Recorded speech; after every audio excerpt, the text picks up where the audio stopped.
Cabeça Baixa, da Mirna Pinsky. Quem é a Mirna Pinsky? Eu também não conhecia, gente, pasmem, não conhecia. É por ignorância minha, não sabia quem ela era, porém ela é uma escritora já consagrada, ela já tem 2 prêmios Jabuti, dentre outros prêmios que ela já tem 2 publicações fora do país. As observações que eu faço aqui hoje são com extremo respeito e apenas refletem a minha percepção em relação à obra. O livro do qual falaremos hoje, ele trata de um assunto muito complicado. Eu vou falar complexo, é complexo mesmo, é complicado. Ele fala sobre bullying. Por que é complicado se tá na boca do povo? Porque justamente isso, está na boca do povo, mas muito no senso comum. As pessoas falam ainda sem conhecer efetivamente o que é o bullying e daí emitem pré-julgamentos que nem sempre correspondem a isso, ao que ele realmente é e aos males que ele causa na pessoa. O livro foi escrito em terceira pessoa e ele conta a história da Sofia, que tem mais ou menos seus 12, 13 anos, ela está no 7º ano. A Sofia, junto com a família, sai do interior, sai de Assis e vai para São Paulo. Então ela muda totalmente, né, a sua vida para uma, né, pré-adolescente, né? Essa idade é muito complicada para fazer mudanças. Eu passei por isso, meus pais mudavam muito quando eu tinha essa idade, então eu sei que não é fácil. Aparentemente, pelas pistas dadas no livro, não é uma família pobre, porque eles tinham uma empregada, a Sofia fazia aula de piano, não necessariamente que sejam ricos, porém eles tinham uma boa condição de vida. O pai, né, em São Paulo, ele veio para trabalhar na USP como professor visitante e também ele, né, no livro diz que ele pretende estudar para passar no concurso para se tornar um professor efetivo futuramente. A protagonista, ao meu ver, sofreu uma caracterização bastante estereotipada. Veja, ela é caracterizada como vesga, usa aparelho nos dentes, ela tem sardas, ela é desleixada e tudo isso é colocado como se fosse um motivo inicial, pelo menos, para ela sofrer bullying. A gente sabe que às vezes o bullying acontece até porque a criança estuda ou porque a criança se destaca em algum aspecto. Até mais para frente no livro mostra que talvez esse bullying tenha ocorrido por causa de uma certa inveja por a Sofia tocar piano e coisas assim. Mas no início eu achei que a caracterização dela foi bastante estereotipada e isso pode reforçar alguma ideia errada sobre o bullying, né? Você não precisa necessariamente ter nenhuma dessas características para que você sofra bullying. Bom, em relação à antagonista, ela também tem características bem específicas. Ela é retratada como uma menina invejosa, competitiva, ela é líder de um grupo, ela manipula esse grupo para fazer o que ela quer, geralmente é maldade com outras pessoas, e nesse livro, de forma específica, é com a Sofia mesmo, né? O grupo que ela domina se chama As Magníficas, então As Magníficas seriam aquele grupo bem típico de filme adolescente que na escola fica ali invejando outras meninas. Tem um capítulo do livro que tenta justificar essa agressividade por parte da Estela Maria. Esse capítulo ele fala que a Estela Maria sofre agressão da irmã. Existe uma competitividade muito grande entre a Estela Maria e a irmã mais velha. Então era como se fosse assim, a irmã mais velha faz o bullying com a Estela Maria e a Estela Maria desconta isso em outras pessoas que ela considera mais fracas, já que ela não pode descontar na própria irmã. E mais pra frente também a gente recebe a informação que o pai dessas garotas também é uma pessoa bastante egoísta, né? É uma pessoa que é o centro das atenções, então talvez venha do próprio pai, né? Respingue essa característica do pai, respingue nas filhas e faça com que elas cometam essas ações que não são bem vistas, porque realmente são erradas, né, em sociedade. Principalmente em relação à nossa antagonista, que é a Estela Maria, que acaba descontando todas essas frustrações, todo esse ódio que ela tem na Sofia. Porém, a autora procura mostrar que a Estela Maria, ela, por mais que ela seja má, que ela faça essas coisas com a Sofia, ela tem aquele lado inocente. Então tem um momento aqui em que ela conta que a Estela Maria ainda brincava de bonecas, né? E é como se quisesse mostrar que as pessoas não são feitas por um todo malvado ou um todo bondoso, é uma mistura, né? Ninguém é 100% mal ou 100% bom. Então, gente, a história é basicamente essa. Nós temos a Estela Maria aprontando todas com a Sofia, ela e o seu grupo, né? Mas sempre a Estela Maria por trás, iniciando alguma ação. Elas escondem o tênis da Sofia, colam papel em suas costas, sabe? Todas essas cenas típicas de bullying que a gente vê nos filmes, elas acontecem no livro. Uma coisa que me incomodou bastante é que a Sofia, ela é muito passiva na história, sabe? Ela realmente recebe o bullying e ela não faz nada. E os outros adolescentes que presenciam isso, a impressão que dá, pelo que é retratado no livro, é que todos fazem parte, e aqueles que não estão ali no núcleo dos agressores, eles são coniventes porque não falam nada, na esperança de serem chamados a fazer parte daquele grupo que pratica o bullying, ou então para não serem vistos e não a passarem a sofrer o bullying também. A Sofia então fica nessa situação de sofrer agressão todo dia, de ter que praticamente se esconder, tentar passar despercebida por essas meninas, e ela não encontra outras amigas que a apoiem ou que ela possa conversar, então ela usa muito um tablet que o pai dela ganhou para se entreter nos momentos em que ela não tinha aula, né? Era um meio dela escapar de tudo aquilo. E outro escape que a Sofia tinha, ainda bem que ela tinha, porque a gente precisa numa situação como essa ou parecida, né, com essa, é o piano, as aulas de piano. Então o livro se resume basicamente a isso, é uma sucessão de cenas de bullying que a Sofia passa e sofre com isso.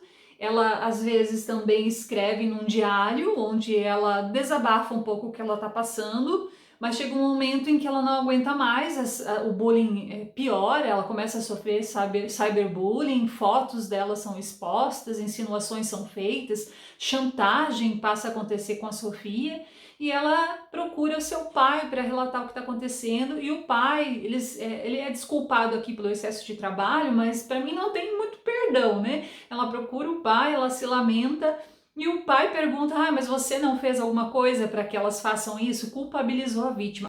Um filho vem te procurar e você o culpabiliza em vez de entender, e ele manda ela, você tem que superar isso, bola pra frente, não dê motivos para que isso aconteça, né? E quando ela procura a mãe, a mesma coisa acontece, a mãe não dá bola, tá muito atarefada, não consegue atender essas necessidades da filha.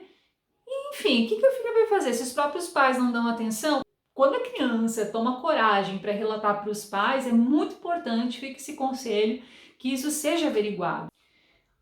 Quando chega um certo momento e os pais acabam percebendo que a situação é séria, porque as notas da Sofia começam a cair, ela começa a ficar diferente, então a gente percebe que os pais buscam a escola para resolver o problema. Só que daí nós temos uma voz que representa a escola que é completamente omissa. Eu fiquei assim impactada em alguns momentos do livro em que essa pessoa diz que a escola não tem a obrigação de intervir nesse tipo de situação, né? São muitos os alunos, ela menciona que são 1000 alunos, não tem como ver tudo, acompanhar tudo, enfim. Ela tira, né, a diretora da escola tira a sua responsabilidade, mas diz, ok, eu vou chamar as meninas para conversar. Lógico, o problema não se resolve, continua, a gente sabe que o bullying é bullying por ser uma ação repetitiva e que ela não cessa de uma hora para outra, né? Ela não vai cessar com uma bronca ou com uma simples conversa, isso precisa de um trabalho de conscientização com quem pratica o bullying e com as pessoas que assistem aquilo acontecendo e não fazem nada. Em determinado momento eu até marquei aqui, a diretora diz assim, vou fazer a leitura para vocês, é bem curtinho, ó. Precisam entender que não cabe à escola resolver pequenas rixas entre alunos. Apenas interferimos quando há violência e, evidentemente, protegemos a integridade física de todos os nossos alunos. Então, quando é psicológico, quando é violência psicológica, ela não considera violência, né? Mas esse comportamento dos pré-adolescentes de implicar uns com os outros faz parte do amadurecimento. Tipo, você precisa passar por isso para amadurecer. E não, você não precisa passar por isso para amadurecer. Por favor, né, gente? Essa ideia está extremamente ultrapassada e tem que ser enterrada o mais rápido possível. O excesso de proteção da família e da escola pode comprometer o treinamento para a vida em sociedade. Gente, se a gente tivesse que passar por todas as situações ruins da vida para poder aprender, nós estaríamos fritos, né? A gente não precisa passar por um problema para aprender. A gente pode aprender observando o que acontece no mundo e não necessariamente passando por todos os problemas para que ocorra o aprendizado. Isso não tem lógica nenhuma. Bom, o final do livro foi um pouco decepcionante para mim, porque eu imaginei, sinceramente, que a autora constrói todas essas cenas de bullying, bullying, bullying, bullying, e nada ocorre com as meninas, sempre impunes e sempre fazendo a Sofia sofrer. Então eu imaginei que no final nós teríamos todo um trabalho relacionado a isso, mostrando como poderia ser revertida toda essa situação, como poderia ser um trabalho efetivo para que essas meninas que são as agressoras parem de agredir, né? Mesmo porque um adolescente que lê esse livro, muitas vezes ele busca uma solução, busca uma ideia e ele aprende qual é o melhor caminho a se seguir. Só que eu não encontrei isso no final desse livro. Eu não vou contar como ele acaba. É lógico que ele acaba com uma mensagem positiva, né? O nome do livro, que é de cabeça baixa, traz essa mensagem que você tem que levantar sua cabeça aqui, né? Você tem que enfrentar seus problemas. Porém, para mim, a autora poderia ter se aprofundado nessa questão e isso seria muito rico mesmo para o livro. Deixaria ele melhor ainda. Eu estou um pouco impactada também com o valor dos livros para essa faixa etária. Os livros infantos juvenis, eles são muito caros. Esse livro aqui, gente, eu paguei R$ 47. Ele é um livro pequeno, ele tem ali um pouco mais de 70 páginas, algo assim, não me recordo aqui, ó. 71 páginas.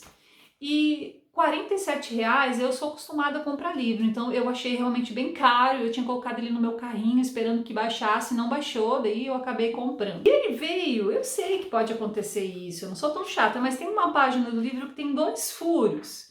Aí eu fiquei, puxa vida, eu paguei R$ 47, meu livro veio com defeito, mas tudo bem, não atrapalhou a leitura. Eu só fico pensando, por que é tão caro o livro para essa faixa etária? Né? Não deveria ser, e é. Graças a Deus a gente tem muitos livros bons na biblioteca da escola, pelo menos aqui no Paraná. Eu não reclamo das escolas que eu já trabalhei, tinha bastante livros sim. Talvez não esses mais modernos, mas a escola sempre dá um jeitinho de incluir aí um diário de um banana, alguma coisa mais moderna para atrair a leitura dos jovens ali, dos adolescentes. Então está ótimo. A pergunta, você pode presentear um pré-adolescente com esse livro sem ter nenhum problema? Pode presentear. Não tem nada aqui, ao meu ver, que seja prejudicial ou que vá causar algum rebuliço na família, se você der para sua sobrinha, para um primo, ou sei lá o que seja ainda pré-adolescente. Pode entregar, o livro fica centrado nas questões do bullying e na maldade que essas meninas praticam com a outra menina. Não tem nenhum tema que você precisa tomar, nenhuma pauta que você precise tomar cuidado, que pode afetar a ideologia da família, daquela criança que você vai dar. É um livro bem tranquilo nesse aspecto e traz uma mensagem positiva. Traz uma mensagem de que o bullying é errado, que não deve ser feito, né? Então traz aqui um direcionamento sim. Eu aconselho que pode comprar sim, se for de sua vontade. É um livro bacana para se trabalhar na escola? Sim, com certeza é um livro que pode e deve ser trabalhado na escola. Só faço algumas ressalvas. Ressalvas não. Eu acredito que o ideal é que ele não seja trabalhado sozinho. Ele precisa de um certo acompanhamento. Então, eu aconselho que se algum professor resolver trabalhar esse livro na escola, que ele trabalhe com 3 itens, com o livro, trabalhe com a Lei 13.185, que é a Lei de Combate ao Bullying, e trabalhe com um conto da Clarice Lispector, Felicidade Clandestina, que eu vou falar mais pra frente como fazer isso, tá? Leu a Lei 13.185? Se você não leu, eu recomendo muito que você leia. E eu acredito também que você possa trabalhar essa lei com qualquer série, Ensino Fundamental 2, Ensino Médio, qualquer idade deveria ser trabalhado pelo menos uma vez na vida dessas crianças e pré-adolescentes. Até mesmo com as séries finais do Ensino Fundamental 1, a linguagem não é difícil e é bem interessante. Eu vou deixar o link dessa lei aqui na descrição do vídeo para que você tenha acesso mais fácil, direto ao documento. É bem curtinho, vale a pena que você leia. Esse documento diz que a escola, né, e outras instituições devem promover ações contra o bullying, né? Eu imagino campanhas, atividades contra o bullying. E isso acontece? Olha, na minha vivência são eventos bem isolados, quando algum professor resolve trabalhar a temática, porque de resto não há uma ação sistematizada do combate ao bullying nas escolas, pelo menos na minha vivência não tem. Essa lei de combate ao bullying também fala que precisam ser emitidos relatórios bimestrais dos casos de bullying nas escolas e instituições. Eu nunca vi isso. Eu nunca ouvi falar desse relatório. Até se alguém já faz isso, se alguém faz parte de uma escola que faz isso, conte pra gente, para que a gente saiba e como se isso funciona, se isso vai para algum lugar, se isso traz algum resultado. Eu, infelizmente, ainda conheço muitas pessoas, muitos adultos, pais, profissionais da educação, crianças que ainda entendem o bullying como uma briguinha, como uma brincadeira de mau gosto. E isso tem que acabar. Bullying é bullying e brincadeiras são brincadeiras. A gente não pode mais tratar o bullying por outro nome. É uma agressão, é algo sério e pode prejudicar muito o futuro de alguém. Então, gente, o trabalho com esse livro, ele pode dar margem para um trabalho lindo na sala de aula, um trabalho maravilhoso na escola, se é atrelado a um discurso menos senso comum. Pega a lei 13.185, trabalha junto com o livro, explora essa lei, mostra que o bullying não é uma brincadeira, mostra o que é o bullying efetivamente para esse adolescente, para essa criança, né? Se isso for feito, o trabalho vai ser maravilhoso, vai render frutos. Uma coisa muito legal que esse livro traz é que, no decorrer da história, a professora na escola trabalha com o conto Felicidade Clandestina, da Clarice Lispector.